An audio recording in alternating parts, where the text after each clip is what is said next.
Hi guys, welcome to my channel. അങ്ങനെ നമ്മുടെ കാറ്റത്ത് കിളിക്കൂടിൽ എല്ലാവരും കൂടെ രാവിലെ ഹാളിലിരിക്കുകയാണ് കേട്ടോ. അപ്പോഴാണ് നിധി അങ്ങോട്ട് വരുന്നത്. ആ സമയത്ത് തന്നെ സുഭാഷ് ഏട്ടൻ വന്നിട്ട് പറയുന്നുണ്ട്, എടാ ഇന്ന് ചോറും സാമ്പാറും മാത്രമേ ഉള്ളൂ കേട്ടോ, രാവിലെ ഉച്ചത്തേക്കൊക്കെ, അപ്പോൾ നിങ്ങൾ അഡ്ജസ്റ്റ് ചെയ്യണേന്ന് കേട്ടോ. അപ്പോൾ അവർ ഓക്കെ ഏട്ടാന്നൊക്കെ പറയുന്നുണ്ട്. അപ്പോഴാണ് സുധീഷ് പറഞ്ഞത്, ഏട്ടാ ഒരു ചായ. അത് കേട്ടപ്പോൾ നിധി പറയുന്നുണ്ട്, നിങ്ങൾക്കൊന്നും തീരെ ബോധമില്ലേ? സുഭാഷ് ഏട്ടൻ ഈ ഒരു അവസ്ഥയിൽ നിൽക്കുമ്പോൾ സുഭാഷ് ഏട്ടനോട് വീണ്ടും ചായ ഒന്നും ചോദിക്കാൻ സ്വന്തമായിട്ട് എടുത്ത് കുടിച്ചുകൂടെ? എന്ത് സ്വഭാവമാണിത്? സുഭാഷ് ഏട്ടൻ എല്ലാം ചെയ്യേണ്ടെന്ന് വെച്ചിട്ട് മുതലാക്കുകയാണോ? ഇത് പറയണ്ടെന്ന് ഞാൻ ഒരുപാട് തവണ വിചാരിച്ചു, പക്ഷേ കാണുമ്പോൾ പറയാതിരിക്കാൻ പറ്റുന്നില്ല എന്നൊക്കെ അവൾ നല്ല ദേഷ്യത്തിൽ പറയാൻ കേട്ടോ. അത് കേട്ടപ്പോൾ അരീഷും നികേഷും കളിയൊക്കെ ചിരിക്കുന്നുണ്ട് സുധീഷും ഒരു ചമ്മലോടെ ഇരിക്കുകയാണ്. അപ്പോഴേക്ക് സുഭാഷ് ഏട്ടൻ പോയി അവന് ചായയൊക്കെ കൊണ്ടുവന്ന് കൊടുത്തു കേട്ടോ. അവനൊരു പുച്ഛഭാവത്തിൽ അത് കുടിക്കുകയാണ്. പുച്ഛഭാവം മീൻസ് അവന് ഇതൊന്നും കേൾക്കാൻ താല്പര്യമില്ല. എന്തായാലും ഒറ്റയ്ക്ക് പോയി ഉണ്ടാക്കുന്നില്ലല്ലോ, അപ്പോൾ സുഭാഷ് ഏട്ടൻ കൊണ്ടുവരുന്നതിലേക്കല്ലേ, അങ്ങനെ വിചാരിച്ച് അവൻ കുടിക്കുകയാണ് കേട്ടോ.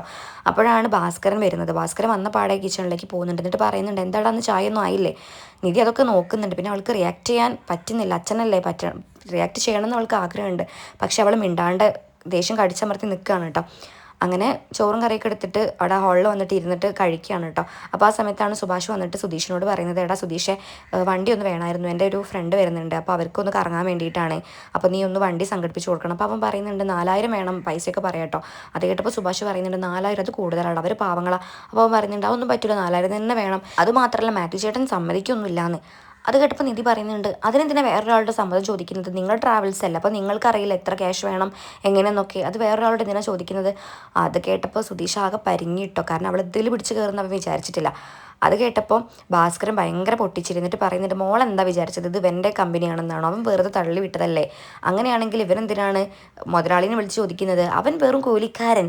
ഭാസ്കരൻ, ഞാൻ പണ്ട് എനിക്ക് ലോറി ഉണ്ടായിരുന്നു സ്വന്തമായിട്ട്, അന്ന് ഞാൻ മുതലാളി, കാരണം എൻ്റെ വണ്ടിയിൽ ഞാൻ ജോലി ചെയ്യുന്നു. ഇവൻ ആ മാത്യൂസിൻ്റെ കയ്യിൽ നിന്ന് കൂലി മേടിക്കുന്ന ഒരു വെറും തൊഴിലാളിയാണ്. അപ്പോൾ അത് കേട്ടപ്പോൾ അവൾ പറയുന്നുണ്ട്, പക്ഷെ ഇതൊന്നും ആദ്യം എൻ്റെ അടുത്ത് പറഞ്ഞിട്ടില്ല, എനിക്ക് ചില സമയത്ത് ഡൗട്ടൊക്കെ തോന്നിയിട്ടുണ്ടായിരുന്നു എന്ന് അവൾ പറയാൻ കേട്ടോ. അപ്പം അച്ഛൻ പറയുന്നുണ്ട്, അതായത് ഭാസ്കരൻ പറയുന്നുണ്ട്, മോൾക്ക് ചിന്തിച്ചാൽ പോരെ, നിൻ്റെ വീട്ടിൽ തന്നെ അവൻ ഡ്രൈവറായിട്ട് വരുമ്പോൾ എന്താണെന്ന് നിനക്കറിയില്ലേ?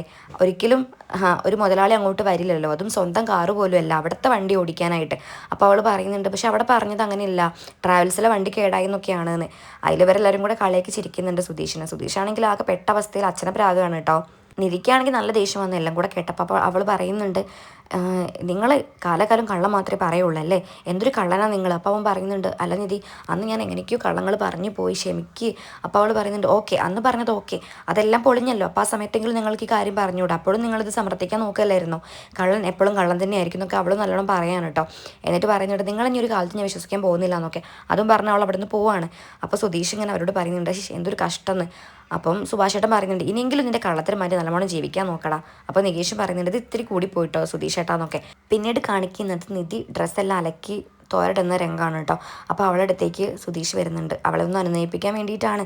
അങ്ങനെ അവൻ വീണ്ടും ഓരോന്നും ഇങ്ങനെ പറയണം. അപ്പോൾ അവൾക്ക് നല്ല ദേഷ്യം വന്നിട്ട് അവൾ പറയുന്നുണ്ട്, നിങ്ങൾ എന്നോട് മിണ്ടണ്ട, നിങ്ങൾ ഫുള്ള് കള്ളനാണ്. ഓക്കെ, നിങ്ങൾ എന്തായാലും എനിക്കൊരു കുഴപ്പമില്ല, അത് നിങ്ങളെ ബാധിക്കുന്ന കാര്യം, എന്നോട് എന്തിനാണ് നിങ്ങൾ വെറുതെ പറയാൻ വരുന്നത് എന്നൊക്കെ പറഞ്ഞിട്ട് അവൾ നന്നായിട്ട് ഷൗട്ട് ചെയ്യുന്നുണ്ട്. അപ്പോൾ അവൻ പറയുന്നുണ്ട്, സോറി നിധി, ഞാൻ അങ്ങനെയൊന്നും ഉദ്ദേശിച്ചിട്ടില്ല, അന്നത് ഒരുപാട് കള്ളങ്ങളൊക്കെ വന്നു പോയി, ഇനി നീ എന്നോട് ക്ഷമിക്കുക. അപ്പോൾ അവൾ പറയുന്നുണ്ട്, നിങ്ങൾ പറയുന്ന കള്ളങ്ങൾ എന്നെ ബാധിക്കാത്തിടത്തോളം കാലം എനിക്ക് എന്ത് പ്രസക്തി, എനിക്ക് എന്ത് കാര്യം, അതൊന്നും എന്നെ ബാധിക്കുന്ന കാര്യമില്ല. പിന്നെ കള്ളം പറയുമ്പോൾ ഒരു ദേഷ്യം, നിങ്ങൾ എന്നെ പറ്റിച്ചതുകൊണ്ട് മാത്രം, അല്ലാതെ അത് എന്നെ ബാധിക്കുന്ന കാര്യമില്ല. നിങ്ങൾ കള്ളം പറയും, സത്യം പറയും, എന്ത് വേണമെങ്കിലും ചെയ്തോ, അതിന് എനിക്കെന്താ? അത് കേട്ടപ്പോൾ സുധീഷിന് നന്നായിട്ട് വിഷമാവുന്നുണ്ട് കേട്ടോ. അല്ല, ഞാൻ ഒരു കാര്യം ചോദിക്കട്ടെ, നിങ്ങൾ മാത്രം എങ്ങനെയായി പോയത് നിങ്ങളുടെ വീട്ടിൽ? ബാക്കി എല്ലാവരും നല്ലതാണല്ലോ, അവർക്കും കൂടെ ചീത്തപ്പേരുണ്ടാക്കാനായിട്ട്. അവൾ ഭയങ്കരമായിട്ട് ദേഷ്യത്തോടെയായിട്ട് സംസാരിക്കുന്നത്. അപ്പോൾ സുധീഷ് വീണ്ടും ന്യായീകരിക്കാനൊക്കെ ശ്രമിക്കുന്നുണ്ട്, നീ ഒരു അവസരം തന്നില്ലല്ലോ, പിന്നെ അതുമല്ല, അത് പറയാൻ വരുമ്പോഴേക്കും അവൾ പറയുന്നുണ്ട്, മനസ്സിലായി, ഓ നിങ്ങളുടെ സാഹചര്യം അങ്ങനെയായിരുന്നു, ഇനി നമ്മൾ കാണില്ലല്ലോ, അപ്പോൾ കാണില്ല എന്ന് വെച്ചിട്ടാണ് ഞാൻ ഇങ്ങനെയൊക്കെ പറഞ്ഞത്, പക്ഷേ നീ ഇങ്ങോട്ട് വരുന്നു ഞാൻ വിചാരിച്ചില്ലല്ലോ, ഇതൊക്കെയല്ലേ, ഇതൊക്കെ എനിക്കറിയാം, ഇതൊന്നും ഒരു എക്സ്ക്യൂസ് അല്ല, പിന്നെ എന്തിനും നിങ്ങൾക്കൊരു ന്യായം ഉണ്ടായിരിക്കും, എനിക്ക് നിങ്ങളോട് വെറുപ്പും അറപ്പും ഒക്കെ തോന്നുകയാണ്. സുധീഷനാണെങ്കിൽ ഒന്നും പറയാൻ പറ്റുന്നില്ല കേട്ടോ, അവൻ്റെ ന്യായങ്ങളൊന്നും അവൾക്ക് കേൾക്കുന്നില്ല. എന്നിട്ട് അവൾ പറയുന്നുണ്ട്, ഓക്കെ നിങ്ങൾ കള്ളം പറഞ്ഞു, പക്ഷേ എപ്പോഴെങ്കിലും എന്നോട് ഇതും കൂടെ പറഞ്ഞുകൂടായിരുന്നു, പക്ഷേ നിങ്ങൾ വീണ്ടും ഈ കള്ളത്തിൻ്റെ മേൽ കള്ളം പറഞ്ഞുകൊണ്ടിരിക്കുകയെന്നല്ലേ ചെയ്തത്, പെരും കള്ളൻ. എനിക്കിഷ്ടമല്ല കള്ളം പറയുന്ന ആൾക്കാരെ, നിങ്ങളോട് ഞാൻ മിണ്ടാൻ പോകുന്നില്ല ഇനി ഒരിക്കലും. അപ്പോൾ സുധീഷ് പിന്നെയും പറയുന്നുണ്ട് ഓരോന്ന്, നീ എനിക്കൊരു അവസരം തന്നിട്ടുണ്ടായിരുന്നു, അതിന് നമ്മൾ എപ്പം എവിടെ പോവുകയാണെങ്കിലും ഒപ്പരാണെങ്കിലും ഒക്കെ നീ പറയുന്നത് എന്താ, ഡിവോഴ്സ് വേണം, അത് വേണം, അങ്ങനെയൊക്കെ ഇല്ല, അല്ലാണ്ട് എനിക്കൊരു സ്പേസ് നീ തന്നിട്ടില്ലല്ലോ. അവൻ പറയുമ്പോഴൊക്കെ നിധിക്ക് ഒന്നും അക്സെപ്റ്റ് ചെയ്യാൻ പറ്റുന്നില്ല കേട്ടോ, അവളുടെ ദേഷ്യത്തോടെയാണ് അത് കേട്ട് നിൽക്കുന്നത്. അപ്പോൾ അവൾ പറയുന്നുണ്ട്, ഓ നിങ്ങൾക്ക് സമയം ഇതുവരെ കിട്ടിയില്ല എന്നല്ലേ, ഓക്കെ സുധീഷ് ആണെങ്കിൽ ചെയ്ത തെറ്റ് സമ്മതിക്കാതെ വീണ്ടും അവനെ തന്നെ ന്യായീകരിച്ചുകൊണ്ടിരിക്കുകയാണ്. അപ്പോൾ അവൾ നല്ല ദേഷ്യത്തോട് കൂട്ടിയിട്ട് ചെവി പൊത്തിയിട്ട് പറയുന്നുണ്ട്, ഒന്ന് നിർത്ത്, എനിക്ക് മതി നിങ്ങളെ കള്ളം കേട്ടിട്ട്, എനിക്ക് തൊലി ഉരിയുന്നു, ഇനി നിങ്ങളോട് എനിക്ക് മിണ്ടോ വേണ്ട ഒന്നും വേണ്ട.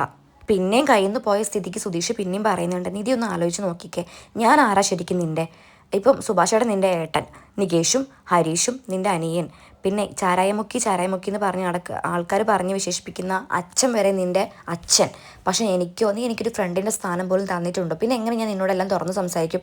അതും കൂടെ കേട്ടപ്പോൾ അവൾക്ക് നല്ല ദേഷ്യം വരുന്നുണ്ട് കേട്ടോ. നിങ്ങൾ വെറുതെ എന്നെക്കൊണ്ട് വേറെ ഒന്നും പറയിപ്പിക്കാൻ നിൽക്കണ്ട, നിങ്ങൾ അത്രയും കള്ളനാണ്, നിങ്ങൾക്ക് എല്ലാത്തിനും ഒരു ന്യായം ഉണ്ടായിരിക്കും, എനിക്ക് നിങ്ങളോട് സംസാരിക്കാൻ താല്പര്യമില്ല. അതും പറഞ്ഞ് അവൾ ദേഷ്യത്തോട് കൂടി അകത്തേക്ക് പോവാണ് കേട്ടോ. അപ്പോൾ അവൻ അവളെ വിളിക്കുന്നുണ്ട്, നിധി തുണി ബാക്കി വിരിക്കാനുണ്ട്. അപ്പോൾ അവളതൊന്നും മൈൻഡ് ചെയ്യാതെ പോവാണ്. എന്നിട്ട് അവനാണെങ്കിൽ ആകെ നാണം കെട്ട് പിന്നെ സങ്കടം എല്ലാം കൂടെ ആയിട്ട് അവൻ അങ്ങനെ ഈശ്വര നാണം കെട്ടല്ലോ എന്നും പറഞ്ഞിട്ട് അവിടെ നിൽക്കുകയാണ് കേട്ടോ. ഇപ്പോൾ കുറച്ചായിട്ട് നിധിക്ക് സുധീഷിനോടൊരു ചെറുതായിട്ടൊരു ചായ്വ് ഉണ്ടായിരുന്നു, ഒരു എന്താ പറയുക, ഒരു ഫ്രണ്ട് എന്നുള്ളൊരു സ്നേഹം. പക്ഷെ അത് അപ്പാടെ അവൻ ഈ ഒരു കാരണം കൊണ്ട് തള്ളി മാറ്റി. ഇനി അവനെ വിശ്വസിക്കാൻ നല്ല പാടാണ്. നമുക്ക് കാത്തിരുന്ന് കാണാം എന്താ സംഭവിക്കാൻ പോകുന്നതെന്നുള്ളതൊക്കെ. പിന്നീട് കാണിക്കുന്നത് റോഡിൽ കൂടെ നടന്നു വരുന്ന ഹരീഷിനെയും സുഭാഷിനെയാണ് കേട്ടോ. അവർ സംസാരിക്കുന്നത് ഇവരുടെ കാര്യം തന്നെയാണ്. എന്നിട്ട് ഹരീഷ് പറയുന്നുണ്ട്, എന്താ സുധീഷേട്ടൻ ഇങ്ങനെയല്ല, ഇനി ഒരിക്കലും മേഡത്തിൽ സുധീഷേട്ടനെ വിശ്വസിക്കാൻ പോകുന്നില്ല, ഫുള്ള് കള്ളം, പെരും നുണയനല്ലേ, ഇനി എങ്ങനെ അവർ നേരെ എനിക്ക് തോന്നുന്നില്ല ഇടത്ത് ഇനി മിണ്ടുന്നൊന്നും, ഇടത്തേക്കാണെങ്കിൽ കള്ളം പറയുന്നതേ ഇഷ്ടമല്ല. അപ്പോൾ സുഭാഷ് പറയുന്നുണ്ട്, ശരിയാടാ, എന്തായാലും ഒരു കണക്കിന് നന്നായി, അവനൊരു പാഠം പഠിക്കട്ടെ, അല്ല ഇനിയിപ്പോൾ എന്തെങ്കിലും കാലത്ത് അവർ ഇഷ്ടപ്പെട്ട് ജീവിക്കുകയാണെങ്കിൽ എല്ലാം അറിയണമല്ലോ.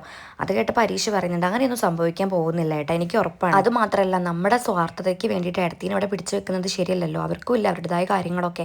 അത് കേട്ടപ്പോൾ സുഭാഷ് പറയുന്നുണ്ട്, അല്ലടാ ഞാൻ പറയുന്നത് അങ്ങനെയല്ല, ശരിയാണ് അവൾക്ക് പഠിക്കണം, ജോലി വേണം, എല്ലാം ഉണ്ട്, പക്ഷേ അതിനിടയിൽ എപ്പോഴെങ്കിലും അവർ തമ്മിൽ ഇഷ്ടപ്പെട്ടാലോ, അവൾക്ക് സുധീഷിനെ മനസ്സിലാക്കാൻ പറ്റിയാലോ, അങ്ങനെയാണെങ്കിൽ നല്ലതല്ല, അവനൊരു ജീവിതമാവോ, അവനൊരു പാവാടാ. അത് കേട്ടപ്പോൾ ഹരീഷ് പറയുന്നുണ്ട്, പാവായാലും സുധീഷേട്ടന് കൊള്ളാം, അല്ലാത്ത പക്ഷം ഏടത്തി ഒരിക്കലും ഇഷ്ടപ്പെടാൻ പോകുന്നില്ല.